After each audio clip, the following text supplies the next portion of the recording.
Hi everyone, hello. I hope you're safe and healthy at home. Welcome to the third day of the MEST Africa Challenge pitch competitions.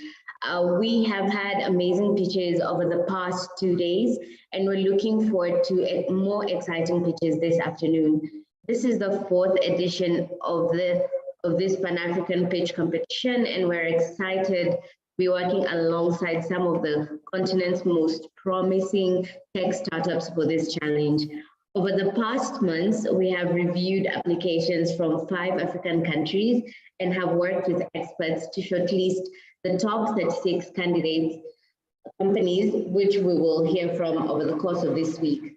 Today's regional pitch finals is part of 4 pitch competitions that will be happening throughout this week. Top startups selected from Kenya, Ghana, Senegal, Nigeria, and South Africa will pitch for the chance to be named their country's winner as they interact with key partners and expert judges, including investors, mentors, and ecosystem players, and yourselves. 10 startups will be selected at the end of this week to go into the next stage of the competition, which is the founder interview stage. Throughout the founder interviews, we will select the top 5 who will face it off at the grand finale and demo day in Ghana for a chance to win the ultimate prize of $50,000.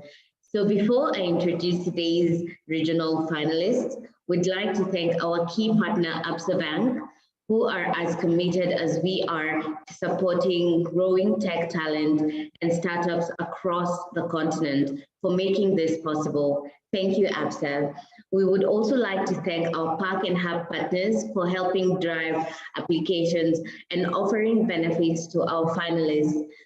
A big thank you to Codelin, Copianto, Dream VC, Google for Startups, Hemi, HubSpot, Impact Hub Dakar, Haystack, and Wineflix. I will now introduce our judges that we are so lucky to have join us today. I'll let them each say a quick hello to all of you. First up, we have Emily Fiabeji, who is the director of the training program at MEST. We have Nelson Amo from InnoHub, and Martin, who is the lead of alternative channels and partnerships at Absa. Judges, please say a quick hello to the audience. Hello, everyone. I'm Emily Fiabeji. Look forward to the pitches this afternoon. Thank you very much. Hi, I'm happy to be a part of this. Pleased to join you all. Best wishes to everyone pitching. Thank you. Hi, good afternoon or good morning, depends where you all are, but very excited to be here and wish you all the very best of luck. Thanks for taking action into your brilliant ideas. So all the best. Thank you, judges, for such amazing introductions. I couldn't have done it any better myself. A little bit about how today is going to work. Each pitch will be 4 minutes long, followed by a 4-minute Q&A session by the judges. Companies will be judged on a variety of different criteria, including value proposition, impact, customer identification, size of target market, revenue model, competitor analysis, growth strategy, traction to date, and expertise of the founding team. The deck will be controlled by the production team for continuity and connectivity's sake, in case you're wondering why the panelists are asking for the next slide. We will take a 10-minute break after the first 4 pitches and come back to hear from the remaining 4 startups after the break. We expect to spend a maximum of 2 hours for today's session, so please stay tuned. We'll read some of the audience questions as well, so drop them in the chat box below, in the Q&A box below if you are joining via Zoom, or in the comment section if you're watching on Facebook or YouTube. Now, without further ado, let's get started. Could we please have the deck for Niteon ready? Tony, kindly get ready.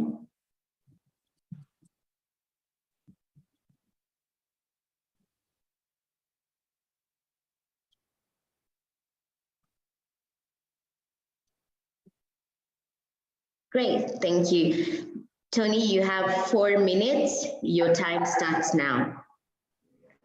Thank you very much.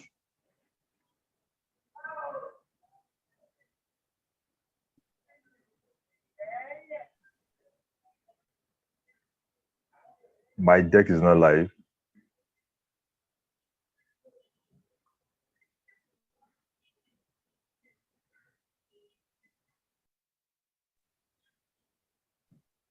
So I can't see my deck. We can see the deck live. Do you have it ready as well on your computer? We can see the deck live on the I can screen. see the deck now. I can see it now. Great, great. So let's restart. Your time starts now. All the best. All right, thank you. All right, thank you very much. So my name is Tony Wose. I'm the founder and chief pilot of Niteon and featured on NASDAQ as the Alibaba of Africa. Next slide, please. So there is a creeping problem we are facing in Africa. Our biggest contributor to the financial and economic growth of Africa has been the same for over 30 years.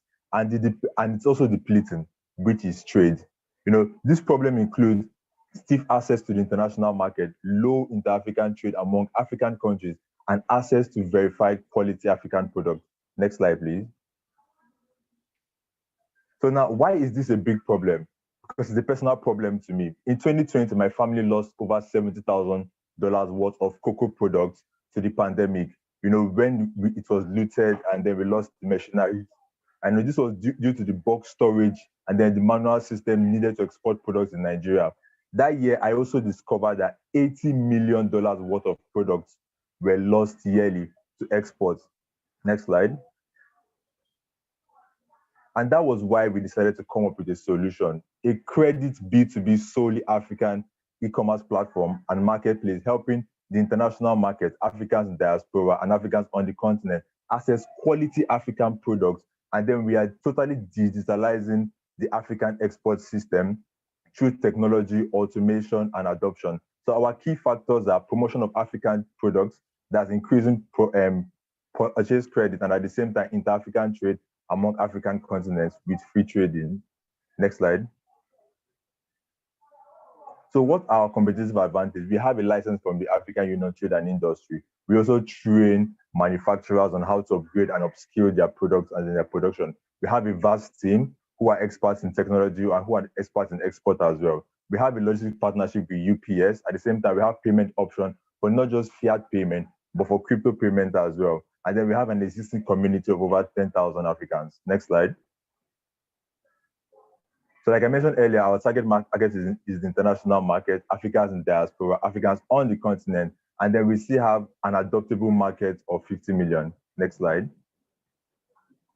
So the total available market is a 98 billion market, and we believe in the next 3-4 years, we should be able to access our own share of the market should be about 450 million out of the 650 million available share of the market. Next slide.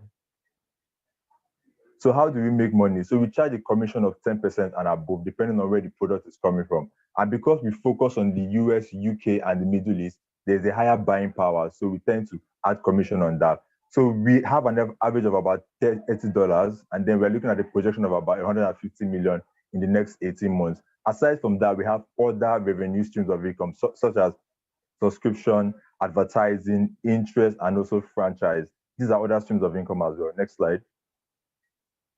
So we have competitors in the market, but unlike most of our competitors, most of them are focused on imports. We have a few other players who are focused on what we are doing now, but none of the players are providing credit to manufacturers, which is one of our differentiating factors.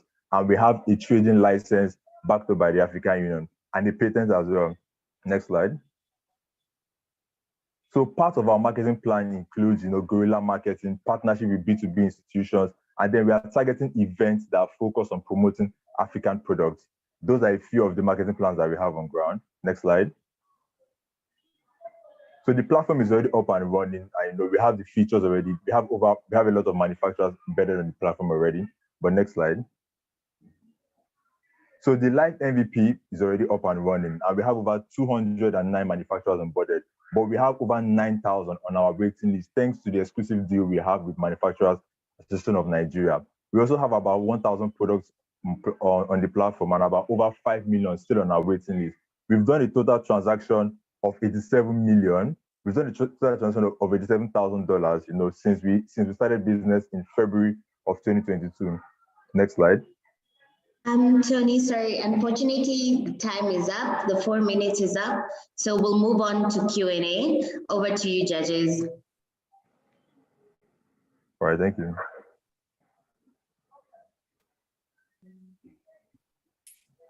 I can go first. Hello, Tony. Thank you very much for your pitch.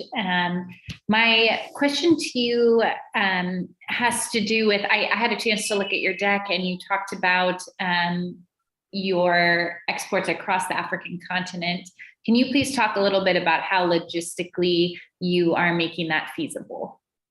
Okay, so one of our best features that we have is that there's an exclusive deal we have with UPS. So that deal allows us to do B2B bulk exports. And if you're doing B2B bulk export, because of it's an exclusive deal, they've been able to give us a rate that they can't give any other person in the market. So because it's exclusive, we can move a large number of products with paying little to nothing to products to African countries. But if we're exporting to the international market, the charge is close to nothing. The charge is little compared to other players in the industry. Thank you. Hi, Tony. So congrats. I'll come after this question. And just quick one, what would you say is your key value proposition? And then I didn't get exclusivity again. You mentioned you had a number of manufacturers you have exclusivity with. Could you clarify that as well? Because that's quite important in your page. Okay, so first of all, one of our key factors has to do with the fact that we are not just a marketplace. We provide credit to manufacturers, which is what most marketplaces on the platform, most marketplaces on the continent are not doing. So we help manufacturers with bulk orders. So for example, somebody makes an order of maybe 10,000 products. The manufacturers can't meet that particular number. We provide them with credit so that they can increase their production. At the same time, we help them with, with buy now, pay later options as well. But when it comes to the exclusivity deal we have with manufacturers, there's an association called MAN, which is Manufacturing Association of Nigeria.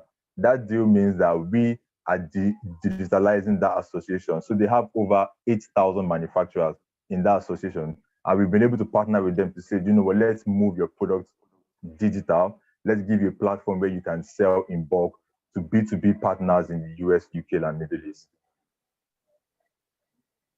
Okay, thank you. And then who is funding the credits that you provide to these manufacturers? And for what reason would they also come to you, not any other digital platform provider? Okay, because at the moment, we have a partner on ground. I graduated from Oxford University, so I have Oxford back in Niteon currently. So we have a partnership with them to provide credit to these manufacturers if they meet the credit requirement. And the major reason why they would come to us is because we don't charge as much as most of the other platforms. So we charge as low as 0.5% every month on any transaction, on whatever volume that we're offering them as credit, which is nothing that no other platform can offer. Plus, they also get to benefit a lot more from the delivery cost to the credits, to the buy now, pay later. And the people that are buying the products internationally can procure in credits, can procure the products in credits. And then we can do like an escrow service on their behalf, which increases the number of orders. I'm sure others may have questions. If not, I'll come back. All right. Tony, thanks for the presentation. How do you ensure there's a product market fit given the vast amounts of product and manufacturers that you've got? And then I guess the second piece is if you distribute internationally, you'll have to think about how do you manage returns or defects on products? Just your thoughts. Okay.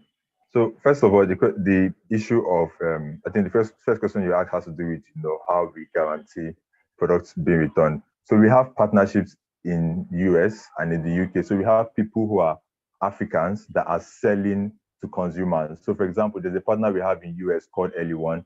It's a Black-owned brand and platform. So what they do is they sell things like fabrics, things like spices, African manufactured product, and we are their supply chain.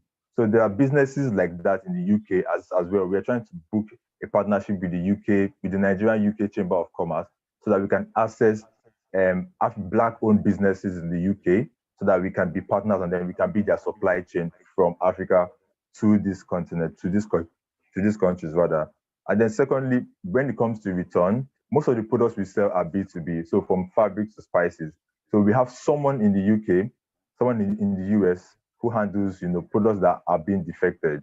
So what they do is that we've created something called a magic box, where those products are sold at, half the price. But then because of the ratio at which we are growing at, it's sold at half the price, and then we can still make our revenue from that.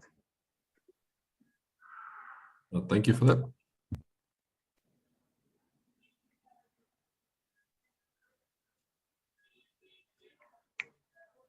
Thank you, judges. Unfortunately, time is up for questions. We'll move on to the next setups. Next up, we have Zimi charge, presented by Michael. Let's have the deck ready for Zimi charge.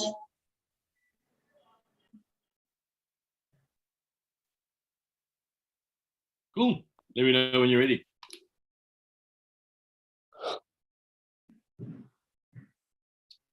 Are we ready to start? The deck is still loading onto the screen, so give it a minute and then I'll ping you to kickstart your pitch. Perfect. Thank you. There we go. Can you see your deck on the screen? Yes, perfect. Thank you so much. Perfect. Your time starts now. All the best. Thanks. Good afternoon, everyone. My name is Michael Moss. Next slide, please. So South Africa is rapidly transitioning to electric vehicles, and logistics and delivery companies are really looking to switch to electric, but they're really struggling to charge. In most cases, they're taking more than 8 hours to charge in wall sockets, and when they're operating various areas, they're not finding charging infrastructure. Existing energy supply is also reliant on fossil fuels, really negating the positive impact they could be having with e-mobility. Next slide, please. So I created Zimi, and Zimi enables you to charge your fleet sustainably anywhere in South Africa. Next slide. So how we do this, we've got a mobile app which you can use to charge at any charging station in South Africa. And we also install charging stations at your base and on the roaming network. We power all of these stations with renewable energy, and they're very fast, up to 10 times faster than charging at home, and at no upfront investment cost. Next slide. So I truly believe that the future of mobility is electric. Next slide, please. We can see this by the increasing demand in electric vehicles. It's expected to reach about 50,000 on delivery fleets alone by 2030, accounting for about 50 gigawatt hours of public fleet charging demand. Next slide. It's expected that EV sales will exceed ICE vehicle sales just after 2035. Next slide, please. This will account to an obtainable market size of about 3.6 billion rand in South Africa alone. Next slide. So Zimi really is focusing on being a turnkey partner in the fleet charging and roaming spaces. And we're focusing our target market on companies operating in logistics, deliveries, and e-commerce. Next slide, please. So how does it work? It's quite simple. You go and download the app on the App Store, you find a station, you start charging, you charge your vehicle, and at the end, we collect the fee. Next slide, please. So these are our stations. They're fast, they're compatible with any EV in South Africa, and they have a very low operational cost. Next slide, please. This is our app, which you can use to find charging stations. Next slide, please. As well as add your payment method and track your charging. Next slide. This is our management dashboard, which we use to onboard stations and view utilization and provide insights to fleet managers. Next slide, please. So what makes us different? We're very cost effective, we're accessible, so you can charge anywhere. We power the charging stations sustainably, and they're very fast. Next slide, please. So our business model is simple. We charge either 1,999 Rand per month on a charging as a service model, or 3.99 Rand per kilowatt hour when roaming, accounting to a recurring revenue of about 2,300 Rand per station per month. Next slide, please. Our traction to date, we've launched 3 stations in Cape Town, and good news, we're busy onboarding about 80 public stations onto the app. The apps are live, and we've got significant interest from multiple fleet and automotive partners. Next slide, please. Our company's in operation, we've been trademarked, and yeah, we've got partnerships to roll out and scale our infrastructure. Next slide, please. So this is the team. It's myself and Stefan. We're both engineers, and I run the company, and Stefan focuses on business development. Next slide, please. And the ask, we're currently raising 10 million Rand in seed funding in exchange for 20% equity. We'll primarily use this to expand our charging network, build out our team, and build out our Zimi energy product offering. Next slide, please. Thank you.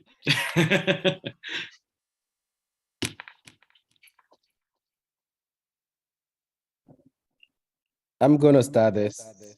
Thank you very much, Michael. I like your presentation. Very fluid. Thanks. Quick question: do you have any data on the volume or numbers of EVs on the roads in South Africa versus conventional? And does it seem to be growing? Do you have any such information to share on that, such market insights on the growth of EV vehicles in? Yeah, definitely. So in South Africa, there's about 1,000 electric vehicles currently on the roads. And they're expected to grow to about 10,000 in 2025 and about 150,000, depending on who you ask, on the forecast by 2030. So there's quite a rapid uptick happening currently in South Africa. At the moment, the early adopters are really driven by the fleets. So it's companies who operate logistics, last mile delivery, transitioning to electric bikes and electric tuk-tuks, just because they're seeing a much lower operational cost. So, we've got new brands like Volkswagen coming out with new electric vehicles now. BYD from Asia coming out. So the price point's going to drop, and we can see quite rapid growth in the next 5 to 10 years. And do you have any data on where most of these EVs are located in South Africa? Are they too widespread, or particular locations or geographies have more of that? Yeah, the two primary locations are still Gauteng and Cape Town, and it's about a 50-50 split, approximately. Okay. Right, thank you. Hi, Michael, thank you for your pitch. My question is around maintenance on your charging stations. How does your team currently manage that if they're spread across the country at this point? Yeah, great question. So what we do is we have partnerships with electrical contractors who we actually train and upskill in installing the charging station and then also doing any maintenance. Luckily, they're very, very low maintenance systems. So unless somebody actually drives over the station or something happens with it, with the physical infrastructure, nothing could necessarily go wrong. We also remotely monitor and diagnose issues. So because we're connected as an IoT device to the internet, with our management dashboard, we can actually see the heartbeat from the station. We can monitor utilization, we can reset the station. So we can actually do a lot of controls remotely on the network. And in the other cases, we build relationships with electrical contractors and partners across South Africa and hopefully Africa soon to do the rest of the maintenance. Thank you. And can you just speak quickly to the use of the app from the customer side? Yeah, so the downloading is just via the App Store, so that's just the channel to the user, and then the user signs up with just an email address. But you can also view it just as a guest if you just want to kind of explore and see what's happening on the app side. And then what happens is it drops you on your location, so where you currently are, and it shows you pins of all the stations around you. Or you can go into a search and filter mode where you can see nearest stations, or you can filter according to the type of station or the power rating or the pricing, whatever you kind of want to filter by. And then what happens is a user can then initiate a charge. So you can select the station, the connector, you can start charging. And if you haven't already uploaded your payment details, you get prompted to add your payment details. So you can link your credit or debit card, or Apple or your Google Pay. At the end of charging, once it's actually gone through charging, it looks, because it constantly shows you the amount that you're charging. And then we take the multiple of the price and the energy consumed by the car, by the vehicle, and we just deduct that from your account. So, yeah. Thank you. Thanks, Michael. That was great. How do you foresee that this is obviously a fleet size is quite can be substantial? How do you see that as a possible challenge or limitation, if any, in any of your stations? And then secondly, is there any potential future challenge around sustainability of the technology as it kind of progresses quite quickly? It could look very different in 2, 3, 4 years time. Yeah, definitely. So yeah, in terms of the scalability of the stations, we're currently focusing on installing stations that just have a single socket, but you do have stations that have a dual socket, and you're essentially just splitting out the current or the power rating of that. And what's nice is you can actually install multiple stations at a location. So what we see in places like Europe and America is that you have a long row of charging stations actually at parking lots, which is what we're aiming for. In other cases, for example, with the delivery partners, we're looking at battery swapping, but we're actually supplying the energy. So that's where you have multiple batteries in a bank, and you supply it with a Zimi station, and you just swap out the battery. So that's in terms of the scalability. And then in terms of the technology, I think something that's going to be quite interesting in the next couple of years is the home charging market. So what will typically happen is, you will charge a lot at home, and you'd also potentially want to push some of that energy back onto the grid. So we've established a relationship with a producer in South Africa where we actually can produce these vehicle-to-grid charging stations, and I'd very much like to get into that game. But for now, we're just focusing on the app first and just rolling out the network. And I think manufacturing and getting that technology out onto our infrastructure will definitely be a key part of our strategy moving forward. Great. Thanks, Michael.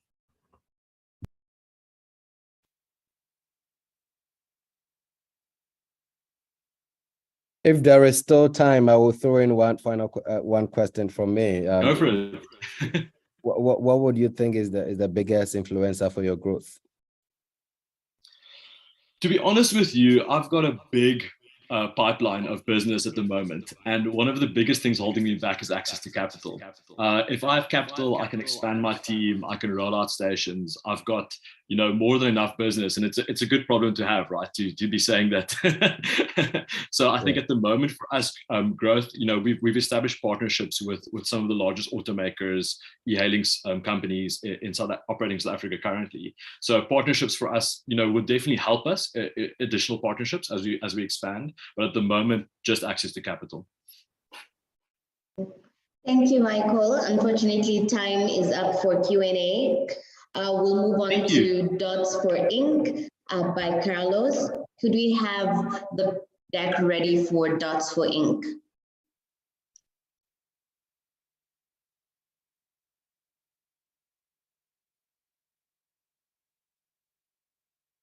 Okay, the deck is ready. Okay, can you see Can you see your deck? Yes, I can.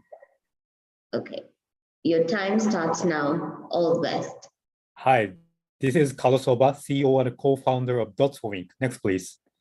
We are building the affordable digital platform in the no internet African villages. Next, please. So compared to the developed country like Japan, the African countries are not covered even in 3G or 2Zs, like shown in Senegal, 60% are not yet covered. Next, please. Why that happens? Because of the low income for the village people, the telecom company have no incentive to invest in their station in rural villages, and initial payment won't pay off. Next, please. Then how we could solve this profitability problem? We use routers with mesh networking technologies. We put these routers in each village, and people can access to the server also placed in the same village through our network with their smartphones. Next, please. Compared to the conventional telecom station, we are so fast and cheaper, and ultra low initial costs fit to the low-income rural villages. This is our strength. Next, please. And we are building the smart village. We are gathering the data of the people are using our system. The data, behavioral data, no one know other than us. No Facebook, Google, Orange, MTN. No one know about their behavioral data on the village people, but we can. We use this data to increase their income and quality of life. Next, please. For example, we could provide the credit scoring based on their data to the bank. Bank can decide to provide the village people their microfinance. Some of the village people can receive the financing and purchase a phone or start their business, and again start using our services in the digital services and gather data again and again. This circulation will happen in the rural village through our smart village concept. Next, please. We charge to the village individual $3 per week. Instead, for that, village people can use our digital service, and plus they can rent a smartphone as a rent to own. So in certain amount of time, they can own their smartphone for say 6 months. So from their point of view, we are the only digital platform with free smartphone. And as a company, we will be profitable only with 15 subscribers per village. And our main target now is mothers financially dependent on their husband and keen on children's education. They are spending most of the time at home. They provide the service to the children and also use as the earn your money. Next, please. And we have already started our business in Benin and Senegal, and the number of the villages are expanding and already started the monetizing. Next, please. And interestingly, half of them who are enjoying our service during the free time turned into the paid users. Next, please. And we also collaboration with Orange SA in the Senegal and DRC, and also plan to expand to other Francophone countries. Next, please. And we are a mixture of Japanese and African teams, and African leaders all are studied in Japan for their master degrees. Next, please. So we are thoughtful to unleash the constraint of the rural African village by the power of the technologies. Thank you very much. Thank you, Carlos. Such a great pitch. We'll move on to Q&A from the judges in any order. Over to you, judges. I'll go for it again. Mm-hmm. Yeah, so Dot's team, quite some interesting innovation you have in there. So 2 quick questions. In terms of providing the cell phones for these village users, what kind of analytics did you do for the pricing model, how much they could pay on a monthly basis, and how would you avoid defaults? And 2, what makes your technology that cheap for these rural folks? This is mostly a BOP innovation, and what makes it attractive to them in terms of the price point? Yes, the first smartphone, we charge them like 30% of the whole amount in the beginning as an initial payment. And after 6 months, they pay us $3 per week. In total, we're gonna charge them like a 20% profit from the initial the inventory cost. And we also check their residence and get a sign and also know where they are living, and also contract with our agent who are living in the same village of the users and who has some influence, like a chairperson or kiosk owners, such a person who has an influence on in their village. So we take that into consideration as a relationship between such a chairperson and our users. And how do you get smartphones? Now we buy on the market. So we buy at the marketplace. But in the near future, we're gonna import from China, like communication with Techno or Inflix. And would you pre-finance the imports? Maybe final question from me. How do you finance the import of these smartphones? So now we have talked with some the banks in Japan to get the financing us as a debt finance and to purchase such a smartphone. Okay, I'm done for now. Others may have to come in.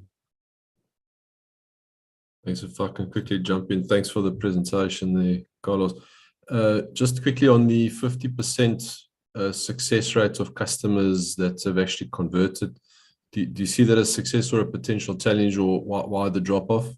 And then my second question is just around what are your views? There's obviously a lot of competition coming through, Elon Musk's initiatives that you've presented. Do you see that as a possible disruptor in the future, that because instead of owning a kind of physical network, that could potentially have a challenge. What are your thoughts? Yes, to answer the first question, they convert into the paid users, but our current challenge is whether they are keep paying us. Like $3 per week is somehow maximum amount they can pay to something other than the living costs. So what we need to do is increase their income. So through our first service, video streaming service, they learn how to they can manufacture the products through their, like say, agricultural product, or they decorate some products to sell higher price. Then some of our users start using our service like that to learn something, be more productive to sell higher prices. To answer the second question, Elon Musk Starlink, they charge the end user $99 per month. That must be impossible for village people to keep paying, because even $3 per week, that is like a $14 per month would be kind of maximum. So I don't think Starlink would be our competitor in this market, African villages. This is my answer. Thanks very much.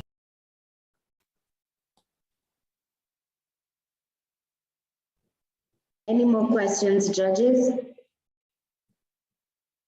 Yes. Hello, Carlos. Thank you very much. I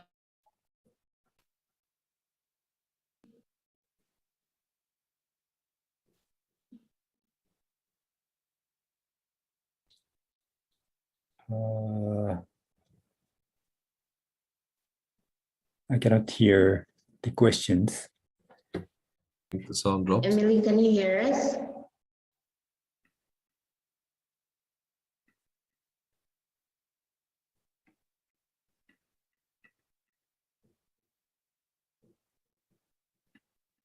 There's a little bit of technical hitch with sound on Emily's end. So we'll move on to the next startup. And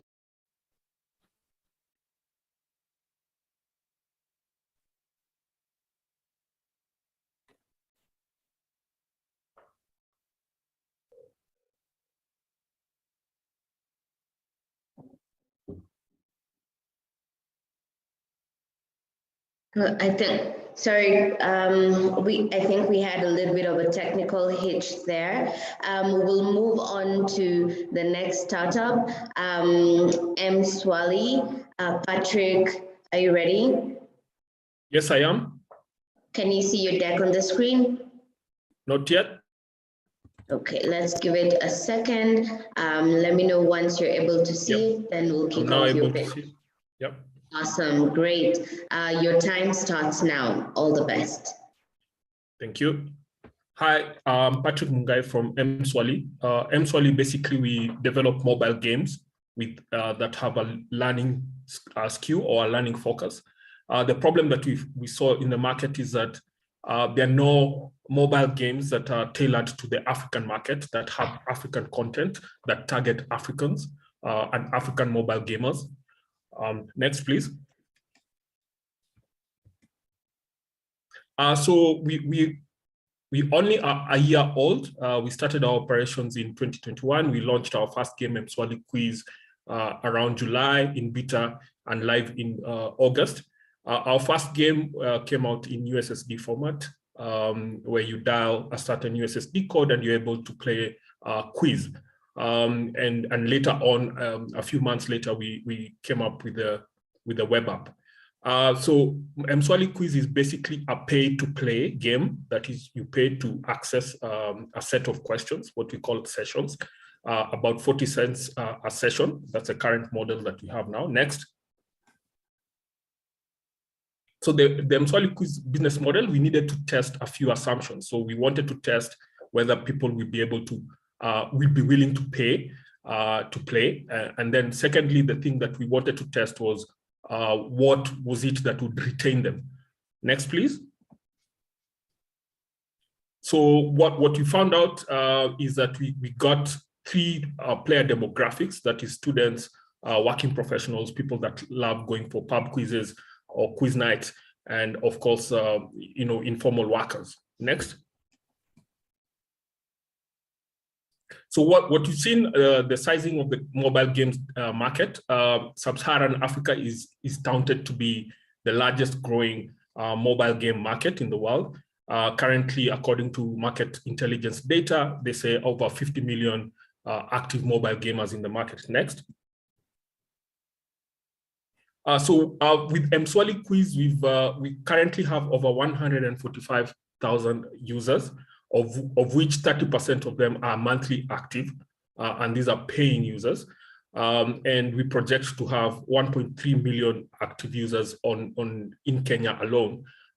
We project, because we are post-revenue, we project to break even, that is cover our costs in the next 7 months, with an annual average revenue of about 2.8 million USD by end of next year. Next, please.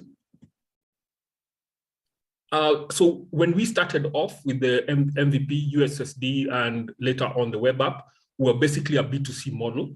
What happened was a couple of corporates heard about us and they approached us to see if they could use the platform to engage A, their staff, and B, their customers. And what we've realized is that the platform has grown from an individual player perspective to actually a B2P type of platform where anyone could plug in and use it to engage, to use the quiz platform to engage either their customers or their staff members. So what has happened is that mSwali Quiz is now a user agnostic platform. Next. So how we see ourselves from a competition perspective, 2 perspectives. So number one, from a business model perspective, the only people that we see that are close, they're building the similar games to what we have is the New York Times, including the subscription model that they have. That's something that we had thought about and we're thinking about in future once we have multiple games. From a mSwali Quiz perspective, there are a number of platforms, B2B platforms, of which only Kahoot is probably the most known across the continent. They don't offer content customization specifically geared for the African market. We do, and then they don't deploy local payment mechanisms. Next. mSwali Quiz expansion, we have three ways that we want to expand across multiple countries, areas that have mobile money integration, ease of integration with telcos, language barriers, and as well as regulatory requirements. Next, we have a marketing strategy in place that adopts strategic partnerships as well as product-led growth, which is what we have done. So far, we've not had enough funding to fund our expansion. We've actually grown organically. We do have a retention strategy that's content focused. What we've realized by talking to over 5,000 of our players is that 90% of our players actually love mSwali Quiz because of the content. Next. Hi, Patrick. Unfortunately, time is up. Great pitch so far. We'll move on to Q&A from the judges. Over to you, judges. Emily, would you like to start?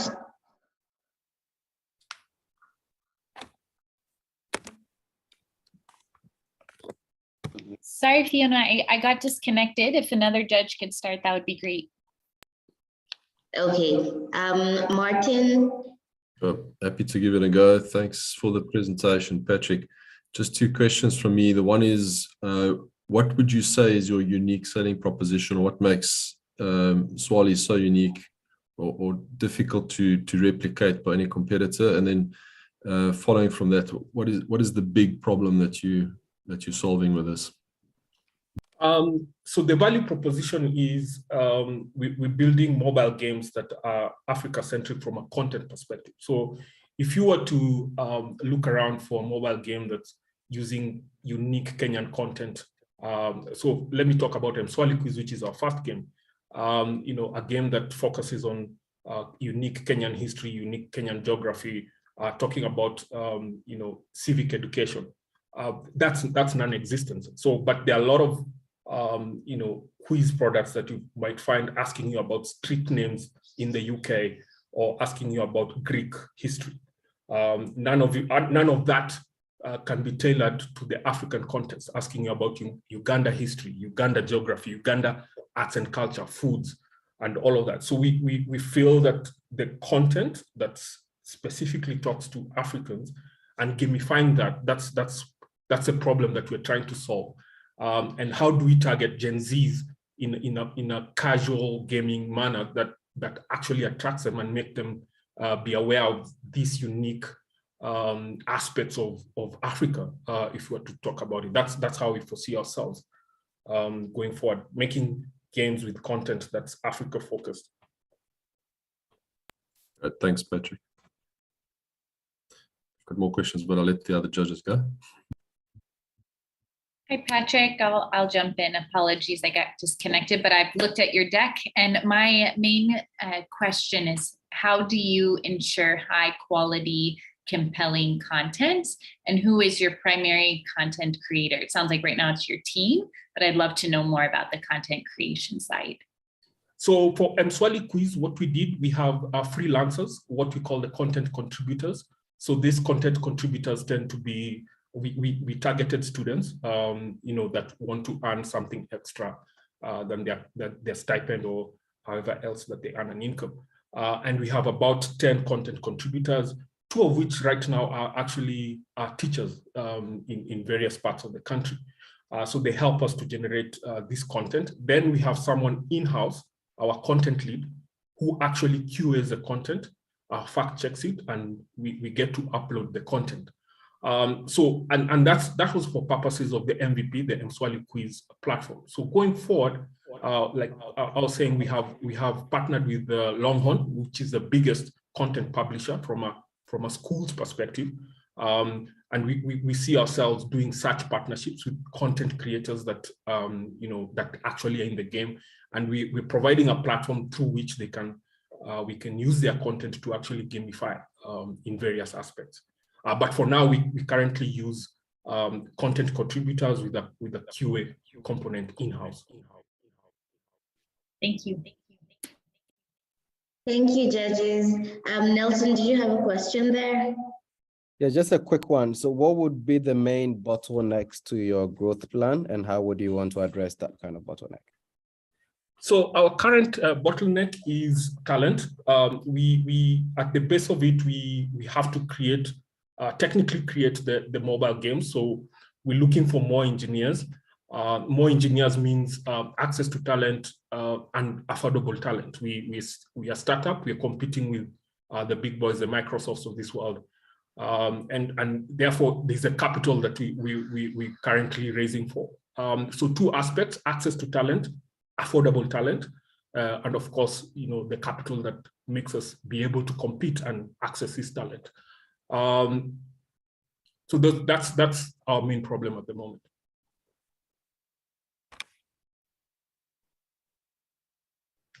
Thank you, judges. Thank you, Patrick, for such an incredible pitch. We'll take a quick break and move on to the 4 remaining startups. We have Utopia, Thumela, Hisa, and sorry, I think there's an issue here. Yeah, we have amazing pitches coming up. So let's take a quick break and we'll be back shortly.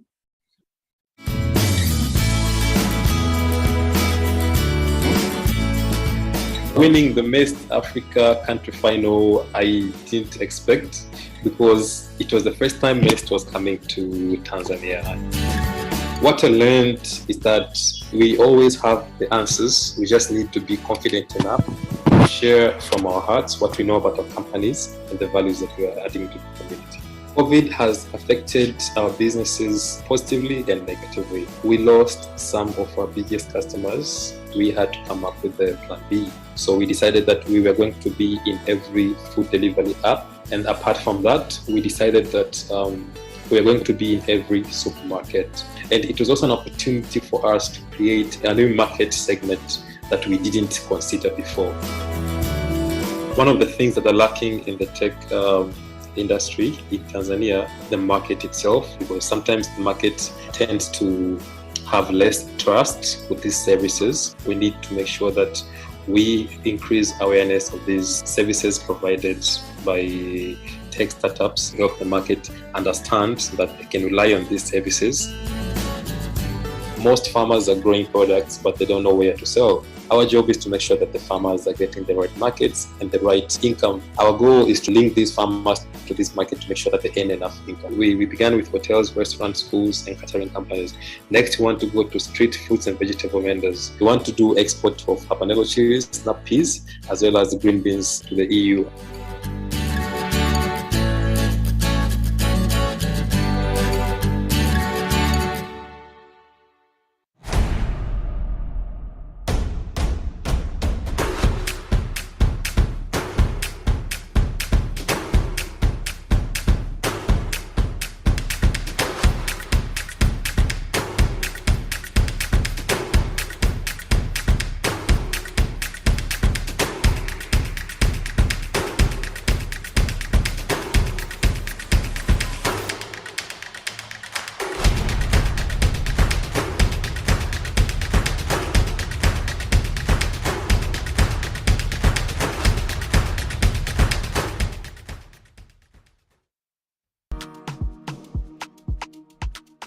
I'm excited that Thumela has qualified for the country's final. When I got the mail, I couldn't believe it. I had to even forward it to my teammates, and Chris in particular was shouting, "Yes, yes, we got it!" What? Congrats! Congrats, bro! Congrats! High five, bro! Congrats! I'm Chiwindu, and I'm the founder of Reed Merchant Enterprise, and I'm glad to be part of the MEST African Challenge finalists. Yay! Congratulations. We're happy to inform you that you've qualified for the country finals of MEST Africa Challenge.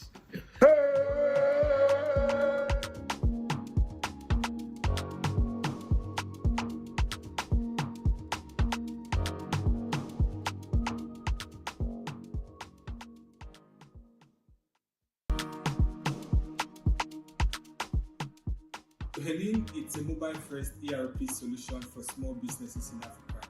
We're an agri-tech transforming the informal agri-value chain in Africa by providing a more efficient and transparent delivery of fresh produce from small-scale farmers to informal traders. We're looking forward so much to getting the word out there about what we're building for the music industry here in Nigeria, Africa, and around the world.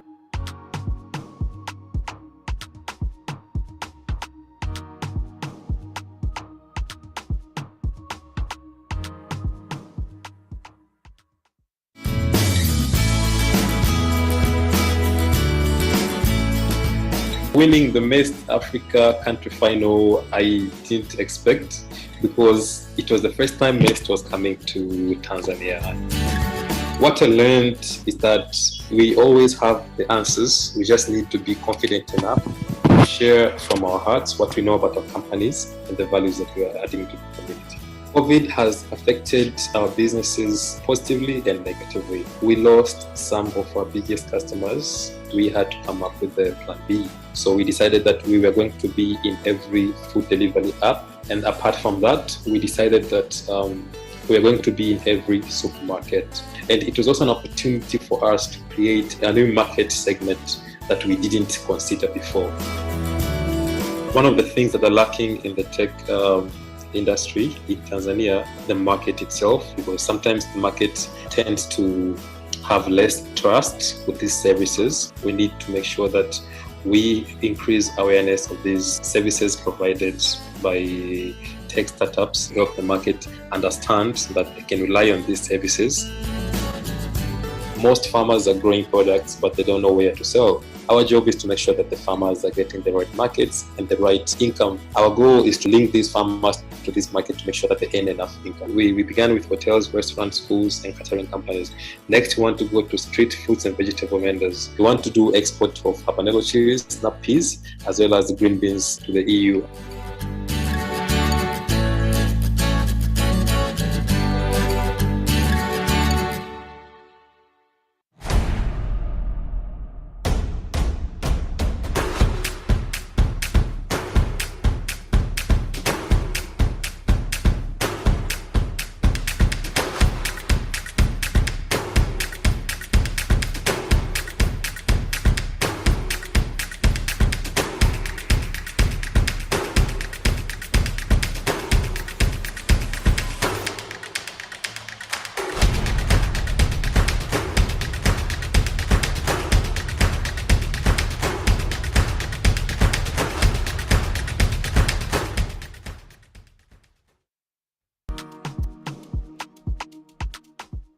excited that Thumela has qualified for the country's final. When I got the mail, I couldn't believe it. I had to even forward it to my teammates. And Chris in particular was shouting, yes, yes, we got it. What? Congrats. Congrats, bro. Congrats. High five, bro. Congrats. I'm Chiwindu and I'm the founder of Reed Merchant Enterprise. And I'm glad to be part of the MEST African Challenge finalists. Yay! Congratulations. We're happy to inform you that you've qualified for the country finals of MEST Africa Challenge.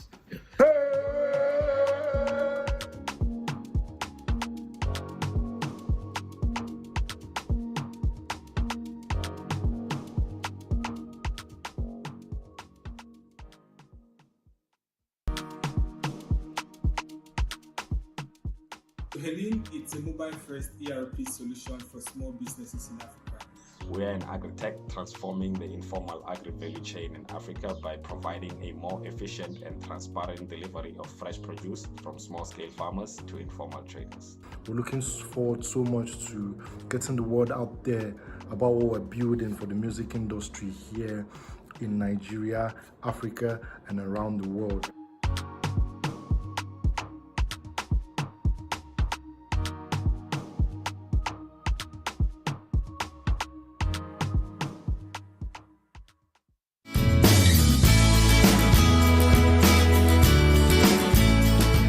Winning the MEST Africa country final, I didn't expect because it was the first time MEST was coming to Tanzania. What I learned is that we always have the answers. We just need to be confident enough to share from our hearts what we know about our companies and the values that we are adding to the community. COVID has affected our businesses positively and negatively. We lost some of our biggest customers. We had to come up with a plan B. So we decided that we were going to be in every food delivery app. And apart from that, we decided that we were going to be in every supermarket. And it was also an opportunity for us to create a new market segment that we didn't consider before. One of the things that are lacking in the tech industry in Tanzania, the market itself, because sometimes the market tends to have less trust with these services. We need to make sure that we increase awareness of these services provided by tech startups, help the market understand that they can rely on these services. Most farmers are growing products, but they don't know where to sell. Our job is to make sure that the farmers are getting the right markets and the right income. Our goal is to link these farmers to this market to make sure that they earn enough income. We began with hotels, restaurants, schools, and catering companies. Next, we want to go to street fruits and vegetable vendors. We want to do export of habanero chilies, snap peas, as well as green beans to the EU.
And we're back. For those just joining us, we have had amazing pitches earlier today. We started off we started off, with great pitches by Niteon, Zimi Charge, Hisa Inc, and mSwali. Coming up, if you're just joining us, we're going to be hearing amazing pitches from Utopia Technologies, Thumela, Hisa, and My Food Angels. Stay tuned. Let's kindly get the Utopia Technologies deck ready. Chris, are you ready?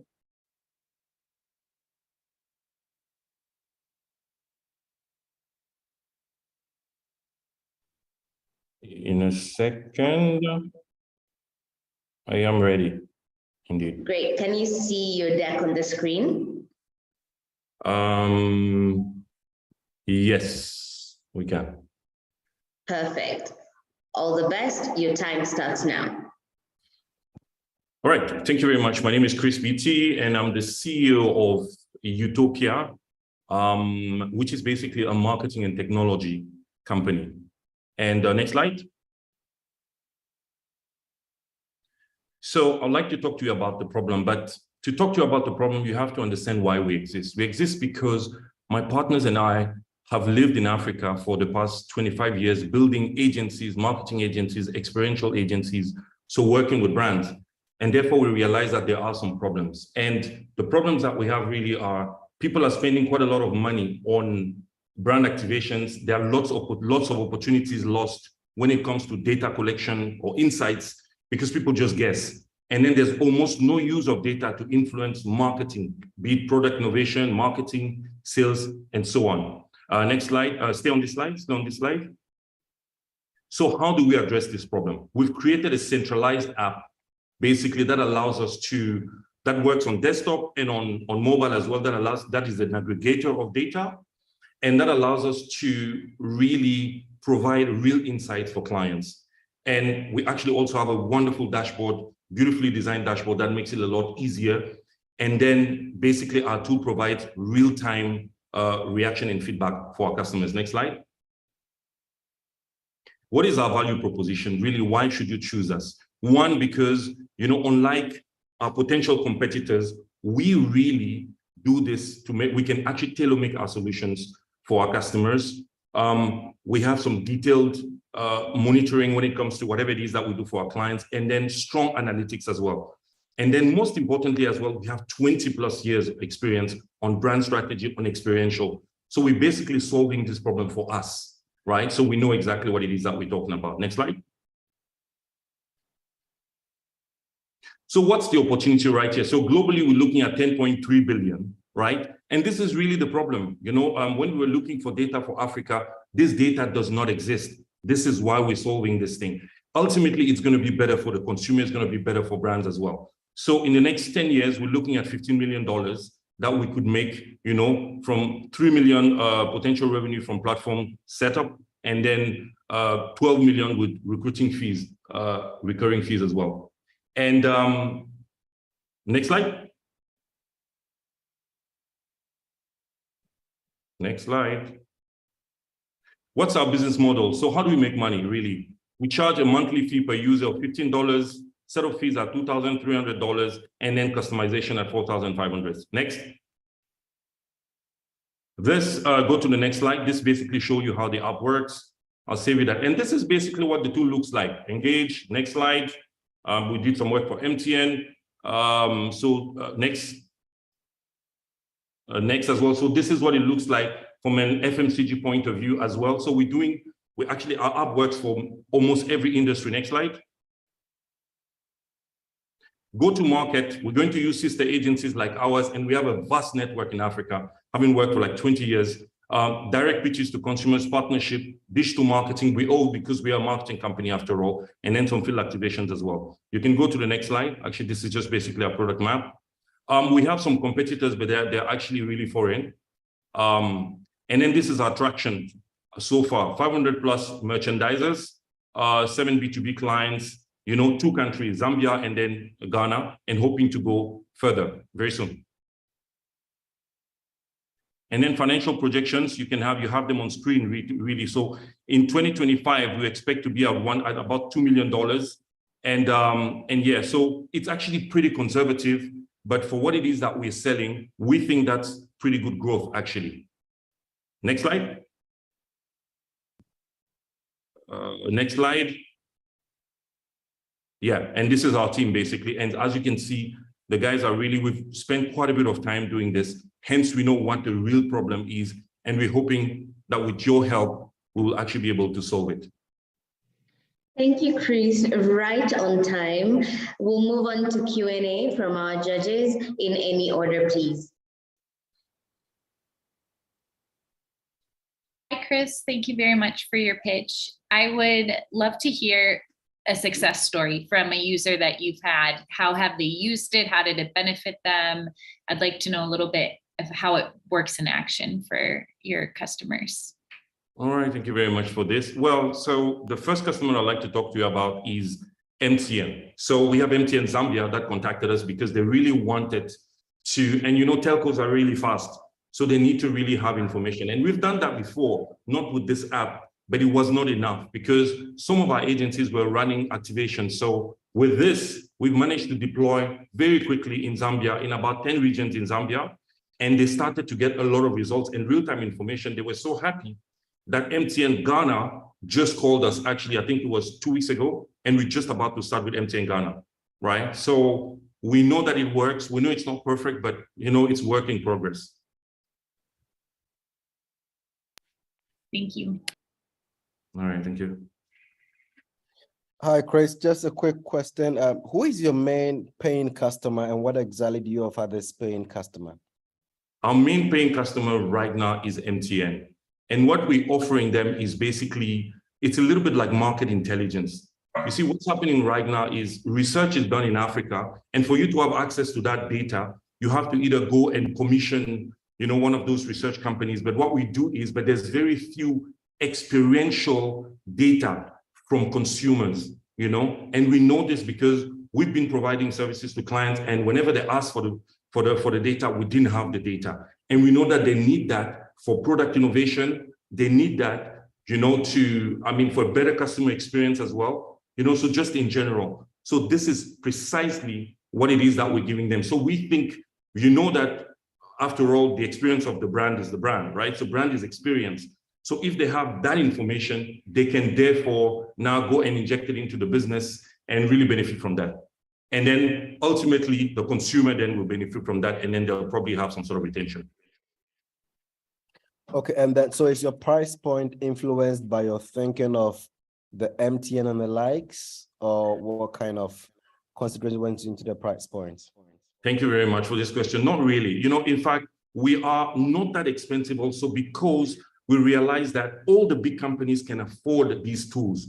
Ultimately, I mean, they could actually get some company in the US or whatever to do it. But for us, we know that to build Africa's next data layer, we need to include all small businesses. So it's pretty affordable, you know, so otherwise we would have been a lot more expensive, and, you know, we would have had projections that look a lot more complicated. But our role and what we really think is going to make a difference is to really go for all kinds of businesses, especially actually even mid-sized businesses, to really build that data that we don't have. Because ultimately what we want to do is produce reports, you know, and so on. And this is another revenue stream as well.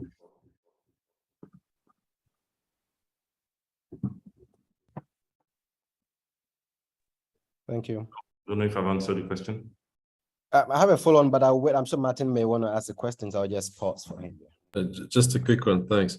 What would you say, Chris, is your uniqueness or difficult to replicate about what you offer us by anyone else? Thank you very much. That's a great question. The challenge, you know, just like any idea is that, you know, implementation is really what makes a difference, right? So we know that one, because when you look at our competitors, if you look at our deck, you realize that our competitors are basically either in India or in other markets. And what we do specifically is that we tailor make our solutions to the customer's need.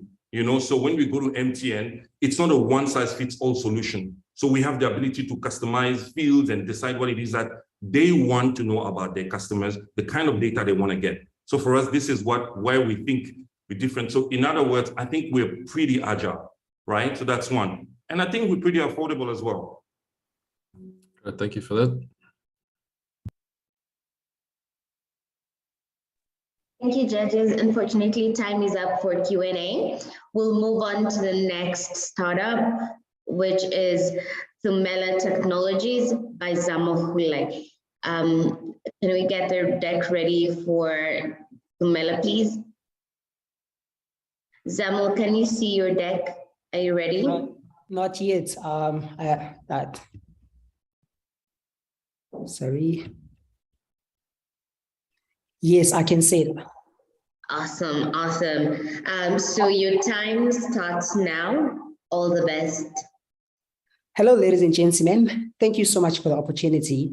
My name is Zamo. I'm a co-founder at Thumela. It's a great pleasure and honor to introduce to you Z, a township social e-commerce entrepreneur. Like many entrepreneurs in e-commerce businesses in Africa, she finds it very difficult to send and collect parcels. The process is slow, cumbersome, unreliable, and very expensive. This is a very big challenge as it deprived a large African population deliveries and access to e-commerce, as they do not qualify for deliveries from traditional courier companies due to poor infrastructure, safety concerns, and inconclusive addresses. To solve this problem, we are building Thumela, a counter-to-counter last-mile delivery platform. How it works is that Z would go to the nearest Thumela point at a taxi rank, drop the parcel. The parcel is then given to a taxi driver who's driving or a fixed route, and then Z's customer will then receive collection SMS, which they then present at the next Thumela point to prove that they are the right recipient. Our model for our B2B customer segment, it's almost similar. The only difference is that we rely on our courier partners to close the first mile delivery. And then when it goes to other Thumela point, it then continues as normal. So far, to prove or to validate the idea, we are leveraging already existing tools like WhatsApp, Google Form, and SMS portal to send our customers SMSs to let them know that the parcels are ready for collections. And we've been into existence for 6 months, and we started launching Thumela products 4 months ago. We've been able to ship over 300 parcels. We have through routes, we have 1 courier partner, and we have 3 Thumela points. There's 2 business models that Thumela is exploring. The first one is when Thumela charges a 25% of the shipping fee. And the second one, it's on the parcel consolidation, where we put parcels into one big parcel.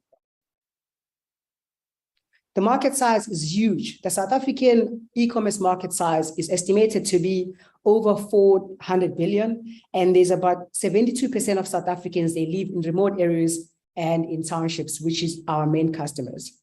And majority of those are already started buying online.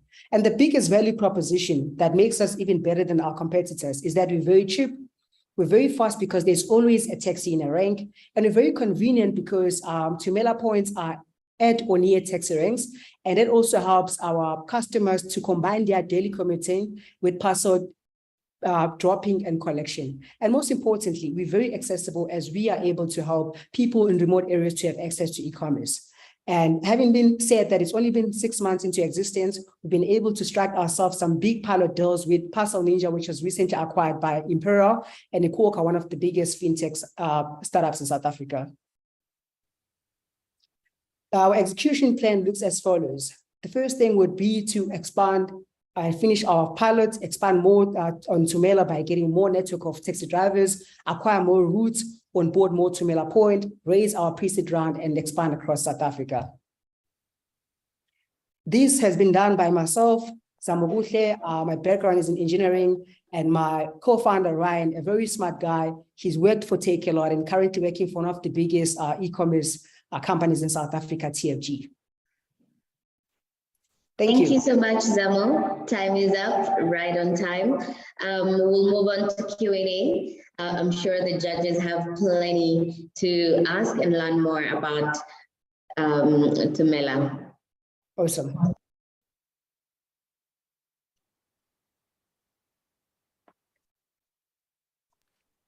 I can kick us off. Thank you so much for your pitch. My first question has to do with competition.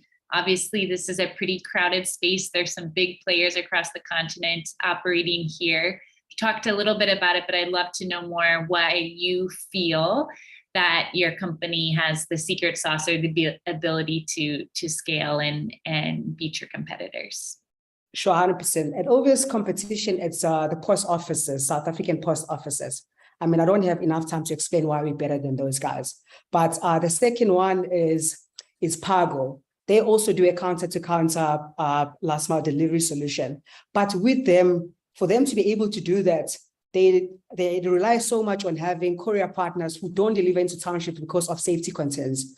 For us, since we're leveraging taxi, mini taxis, which most of these guys are local taxi drivers, and also they're familiar with the place, they know everyone, they text the taxi. So it de-risks the safety concerns. So in terms of accessibility, we are better than Pago. And also in terms of speed, for us, in each and every taxi rank, on average, in each and every 10 minutes, there's a taxi that leaves from destination A to point B. So that gives us a competitive speed. The only guys that can beat us are the guys that are using drone. Thank you. Awesome.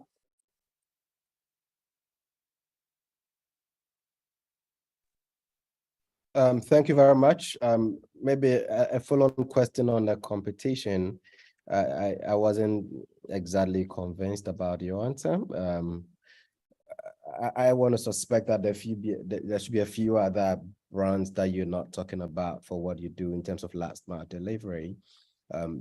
Like Emily said, this space is really getting very crowded across the continent. So many providers getting into the space. So what really sets you apart from others, apart from the taxi and co, and also in terms of delivery and safety of items you're delivering, handling and what have you, and maybe going through a few hands, what kind of measures do you have in place to make sure there is the integrity of whatever client is sending around?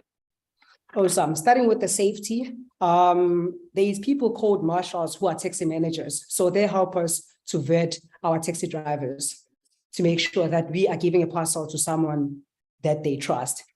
So our taxi drivers are vetted, and also we have Thumela points as well to make sure that's not multiple handling of the parcel. So it goes to a taxi driver. As soon as they arrive to the final destination rank, then they give it to a Thumela point. And talking about the competitive, we have Thumela points at taxi ranks. It's better than having 100 Thumela points per city, because I can't think of any place that has got much footprint than the taxi rank. You bring that convenience, like Pago and many alternatives, they'll have 100 or 50 points in one city. For us, we think if you're targeting people from remote areas and from township, you have to have your point at or inside a taxi rank for convenience.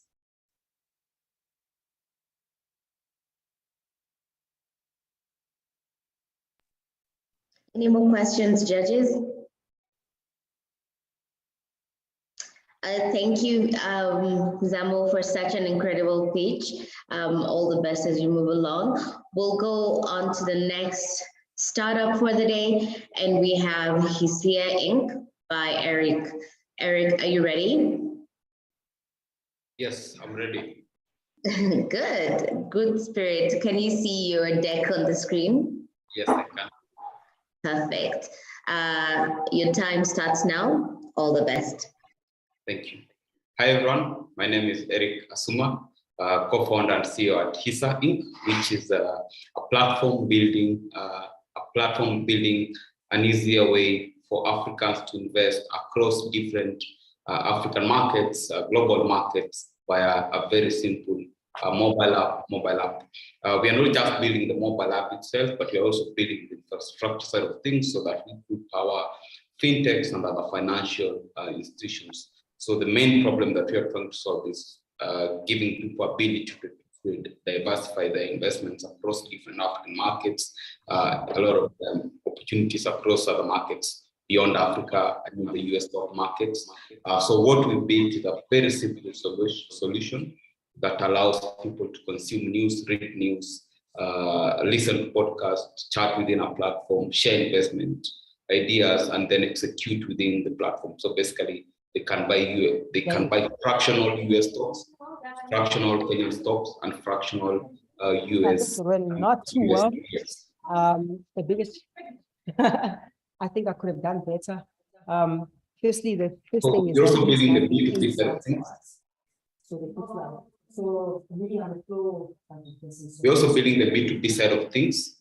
So on the B2B side, we intend to power other fintechs and financial institutions to leverage on our APIs or infrastructure to provide investing services for their users. So basically, we take care of all the regulatory issues, all the back office issues, and then we make it easier. Within 12 months, a startup can be able to provide their users with the ability to buy and sell or invest in different financial market instruments. Next slide, please.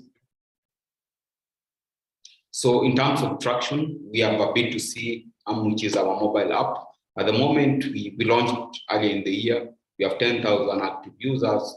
They have invested more than $800,000 US. That's assets under management. User growth in growing extremely. I mean, we are astonished by the growth that we've seen. The retention it's over 50%. Next slide. The opportunity, what we see is that, I mean, given that there's always, for most African countries, there's been lack of a proper way for Africans to invest in financial markets. So some of them have piled their hard-earned money into circles, into crypto, for example, and other asset classes. So we think there's a massive opportunity worth billions and billions to enable them to invest in diversified financial instruments like the stock market. Next slide, please. So on the team, it's myself, I lead the team, the business side of things. I worked at the local stock exchange from the early years, so it's a problem that I encountered. Even having worked for the stock exchange, it was a bit difficult for me to invest. It was even a bit difficult to power banks and financial institutions that were listed to provide investing services for their users. So I also have my CTO and founder as an engineering experience, built a couple of startups across Africa. Then we have our chief operations and COO called Eunice, manages the people in the operations, leading the people, then the reconciliation side. Next slide. Okay, great. So I'm open to questions. Yeah.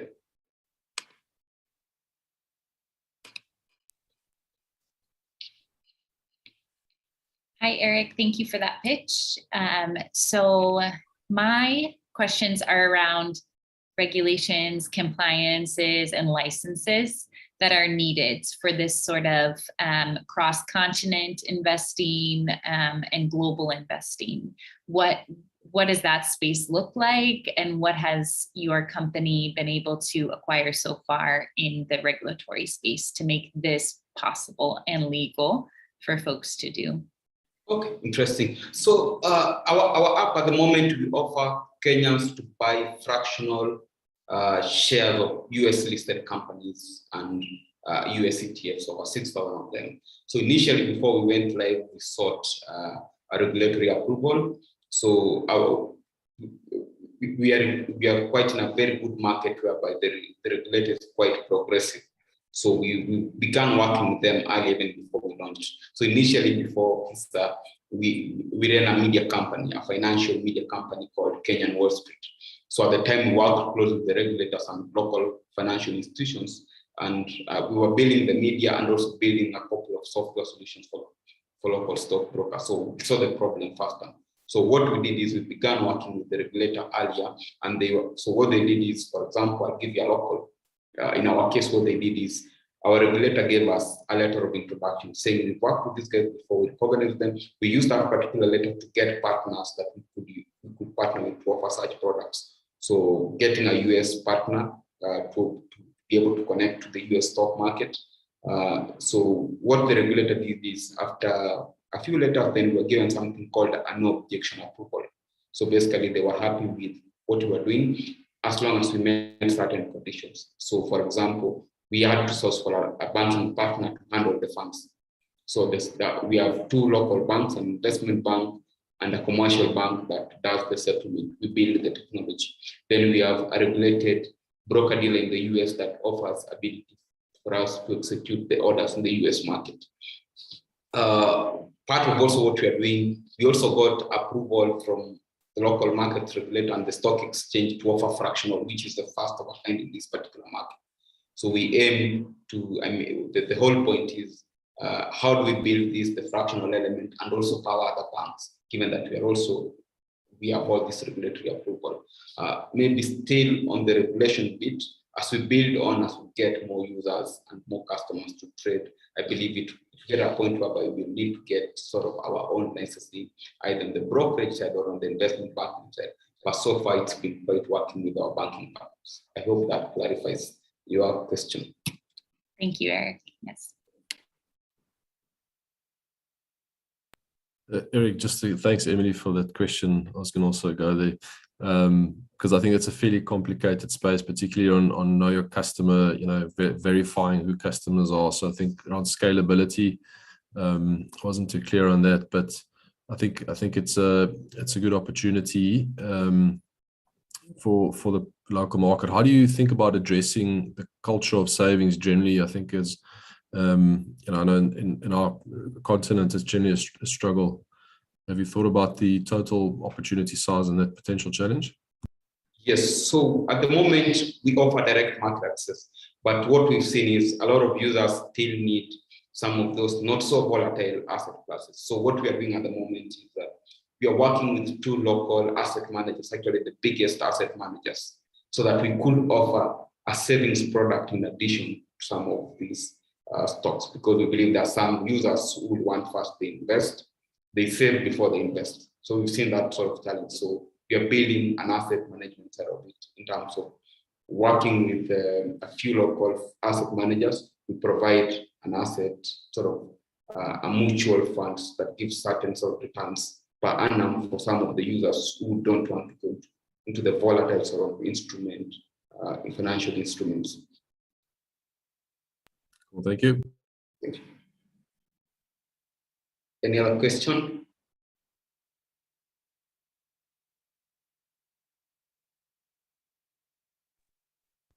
Eric, how does growth look like? What is your growth plan for this particular venture? And maybe just a straightforward answer would help me, because sometimes you get lost when the narrative is a lot. Okay, in terms of growth, it's our growth since we launched early in the year, it's been quite massive. We've not even used a shilling in marketing. All the 10,000 active users have been organic, a user telling the other. However, how we think about growth, we see our B2B arm being like one of those things that will take us to the next point. So assuming, I'll give an example. We are working with 3 clients at the moment that testing in our sandbox. So that's a local bank that initially built their software, their back office for investment banking. That's even how the challenge came about. We're working with Safaricom, so M-Pesa. So M-Pesa currently offer payments, but they don't have the investing side of things. So we are working closely with them to power the investing experience. So anyone through M-Pesa will actually buy and sell local Kenyan stocks, but we power that entire experience. So in terms of growth, I tend to think of it, and even one more fintech. But in terms of growth, how we think of it is that once you onboard some of these B2B clients, they give you quite a huge number of users that are built over the years. And then, if you can onboard 5, 10 of those users and go to other countries and report that, I think that's why we see that sort of rapid growth than what we're experiencing at the moment. So we view ourselves as a B2C, B2B company. And in addition to that, we think as long as we build the fractional element of it, we'll find a way to take this to other African countries, because we are working with a local stock exchange. They are part of an association called African Stock Exchange Association. So we are working closely with them so that we could leverage on that association to expand across other African markets. I hope that clarifies the question. Do we have any more questions from the judges?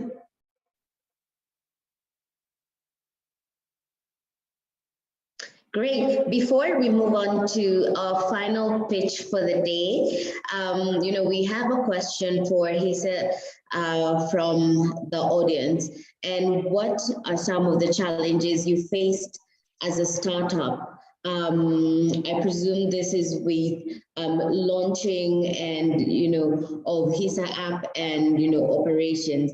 Maybe we could answer that before we move on to the final pitch of the day. That's a good question. Interesting. To be honest, it's more of like you're in a battle zone when you launch. During the early days, number one, to be honest, the biggest challenge we had is access to capital. So we needed funds to pay for licenses, for event live, for our partners, to build an entire operations team. It was, myself and my co-founder doing most of the basic stuff. But now when we launch, we are handling customers' funds. I think you just need to make sure the app works. So most of it's what regards to capital to begin the initial operations. And the other one was around the customers. How do you handle thousands of customers who want to use your app, they want to invest, but they have these late issues. You've just launched, they want to use the app. That was, the main one. And then even early on, regulation was also a bit of a challenge because we had done all the integrations to the US market more than a year ago, but we needed to get regulatory approval before we go live. I think those three were the main challenges that we faced early on. Wow, what an amazing journey, and congratulations on navigating those to get to where you are today. We'll move on to the final pitch of the day, which is My Food Angels. Olapeju, are you ready? Ready. Amazing, amazing. What a way to wrap up today's pitches. Can you see your deck on the screen? I can see it on the screen. Perfect. So your time starts now. All the best. All right. Hello, everybody. My name is Olapeju, the founder of My Food Angels. Next slide, please. If you were to describe the normal African food market, raw food market, I'm sure the one word that will come to your mind is chaotic. In Mile 12 market here in Lagos, for instance, you have over 3,000 trucks offloading fresh food from the farms daily. And you have over millions users, shoppers who come on board to shop for food items. I was one of them. I experienced this and I said I needed to change the scene. Next slide. Next slide, please. Currently, we have over 56 marketplaces alone in Nigeria, serving as many as 218 million users. Next slide, please.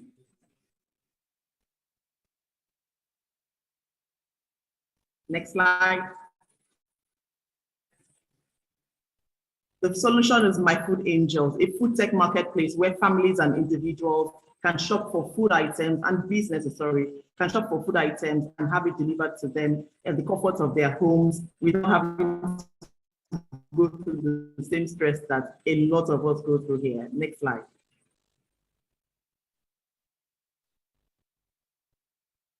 It's an easy to use platform with a wide variety of food items. Now, if you know African food markets very well, you don't get everything in the same market, so you have to travel different routes. So we have covered all markets in one place and saving our customers time and even cost. Next slide.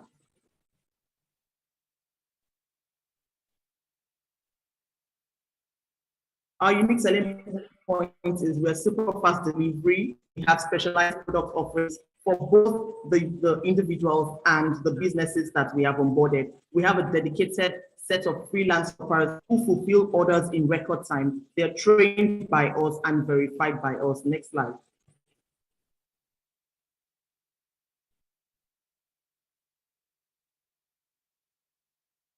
So how do we operate? I think you should go to the next slide, please. We uptake from farmers, we uptake from farmers, we uptake from the wholesalers in the market, and we also uptake from the distributor, the food manufacturers, and we sell to individuals. This is the size of our market is $1.4 billion for Lagos State alone. Next slide. Next slide, please. I've explained that. So how do we generate our revenue? We charge a 10% commission on a minimum of 10% commission on the transactions that are carried out. We also charge for marketing on the platform, and we charge a premium for subscription. Next slide. So here's our competition, and one major advantage we have over them is a customized solution for clients. A lot of the competition you see here don't have all markets covered in terms of sources of food items, but we do. Next slide.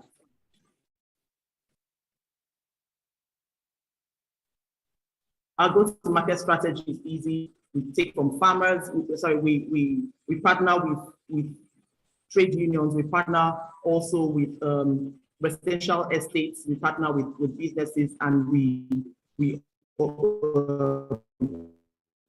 service their people there. Next slide.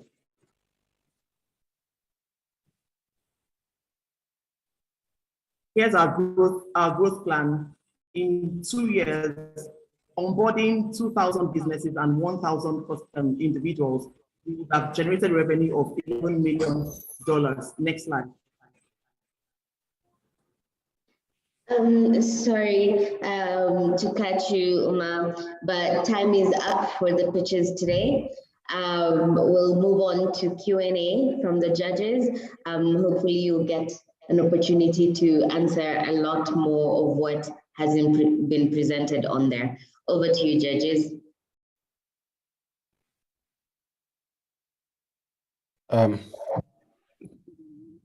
Okay, I could start. So thank you very much, Ola Peji, for the pitch. I would want to believe that you have a very good understanding of competition for what you're getting into. Do you have any first sense of competition and how you stand out from this? Because I suspect that this sector is getting a bit crowded. How do you stand out from that? And then also logistically, how would you make sure that customers would get fresh, the product in the right state when they order? Okay, so yes, the market is getting a bit saturated, but one of the things that I mentioned is the fact that we have personalized services. A lot of the competition which we see, and we have even tested their products, they don't offer services across board. We have studied our clients, and we know that they want a niche, because it's not this service is not for everybody. It's for the busy populace. It's for those who can afford it. They have a certain taste, and we have gathered and accumulated their most recurring orders, and we have gone across board to different markets to be able to own every shopper in those places. That's one. Then in terms of logistics, we partner with different delivery companies that help us to get these items fresh and in record time to our customers. We were doing next day delivery when we started, but as of today, we are boasting hours delivery. Sorry, I'm getting the feedback. So invariably, we are still working towards 1 hour delivery, and the idea is to have a cold storage facility that was supposed to be on the funds, which I did not find, but a cold storage facility for now. And then we also partner with, like I said, we partner with logistics companies.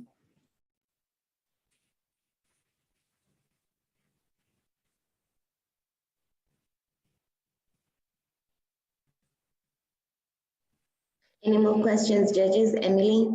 Yep, I can jump in. I'd love to know a bit about your team and why you all think you are the best to execute on this idea. All right, so I am Olapeju, the founder. I have a background in engineering. Now, I have a problem-solving background. This was the reason why we went into this. We saw the problem and we tried to solve it. Daniel is my partner, and he also has, he's a business development manager. He has worked across the banking sector. He has worked across even the automobile sector. So he has a lot of businesses that he is in partnership with. So he's coming on board with that expertise. Now, Olufemi Ala also is our Chief Technology Officer, and he ensures, he's the former digital director for NASPERS. Now he ensures that our tech is tight. So, I mean, with this winning team, I am sure that we qualify to be bringing this. Thank you very much. Well, Fiona, is there time for one more question? Yes, absolutely. Go ahead, Martin. Thanks, Olupaju, for the great presentation. I just want to understand in your commercial model, you mentioned about 10 to 15% commission. Have you factored in, because the model you're describing is a piece of logistics, there's partnerships, there's cold storage, there's people on the ground, all those components been factored into those margins?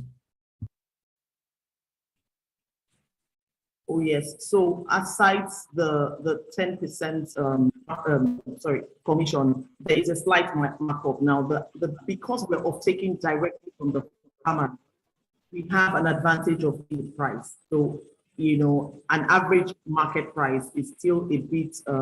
Our prices are still a bit more competitive. So we have some money on there to work with. Cool. And in terms of ensuring quality in the product, I think, because I think at the back of it, I'm just trying to figure out, if your big competitors, the major chain stores switch on the button to compete with you directly and source from farmers, etc. Obviously, you've got the upper hand. You don't have a physical presence. So just in terms of ensuring that product quality. Okay, so yes, as of today, we have a warehouse, which we just got in August. The idea is to stock up these items, ensuring that they're stored in a cold storage, which is the purpose for this speech. Ensuring that they're stored properly and transported properly. So we have some companies, like I said. So from the farmer end to the consumer end, we have got that on lockdown. So yeah. Good. Thank you very much. Thank you. Luck.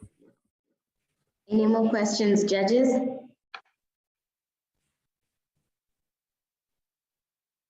Great. Thank you all for the pitches.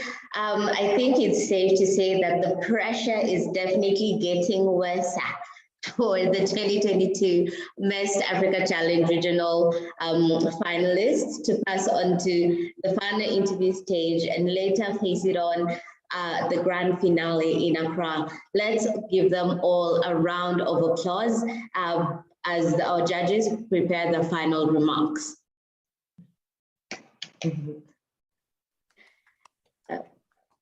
On to you, judges, final remarks. In any order. Emily, would you like to start? Sure, I'd be happy to. Thank you all for the opportunity to listen to your pitches today. It was a great pleasure, really exciting, compelling ideas. My encouragement to you would be continue to really think through some of your revenue models, make sure they match your market opportunity, and continue to do what you're doing. It's really exciting to see solutions to everyday problems out there across the continent. So great work. Thank you. Thank you, Emily. Nelson, Martin. Okay, so congrats to each of you. Just to add on to Emily, I would say don't fall in love yet with your idea.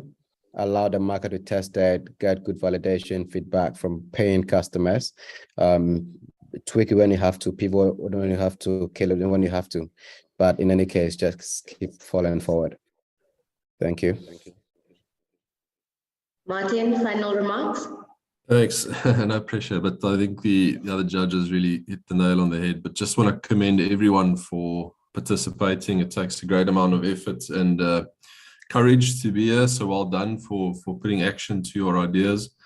I think these are the things that change the world. So continue going. And I think Nelson put it nicely. Don't fall in love with the idea. Keep innovating. And I think stay close to the problem that you're trying to solve, and that it, you know, what makes it different to everyone else, because it's a busy space. Everyone's trying to get at it. So all the best to you all. Hope to see you somewhere in the future, and rising stars, and make a huge success of it. All the best. Yeah, thank you all. It's quite an incredible experience, you know, listening to the pitches today and witnessing as some of Africa's greatest growing pains are solved innovatively by our very own. Thank you to the startups for sharing such exciting pitches, our judges for great insight and feedback, and once again to our key partner, ABSA, and our Park and Hub partners, Codeline, Copianto, Dream VC, Google for Startups, Henny, HubSpot, Impact Hub Dakar, Paystack, and YFlix. And most importantly, to you, our audience, for joining us today. Thank you very much. Tomorrow, we have incredible 11 pitches lined up for you to wrap up the week. And we'll hear from Goods and Services 360, Desert Green Africa, Agri Investment, Upcycling Ghana, Insuris, Easy House Africa, Walla Health, Angels Radar, Sodi Shop, Sunwo Technologies, and Digistore. You can join us on Zoom, our Facebook or YouTube channels. Thank you all and have a great rest of your day. I have been your host, Fiona Kiruja. All the best.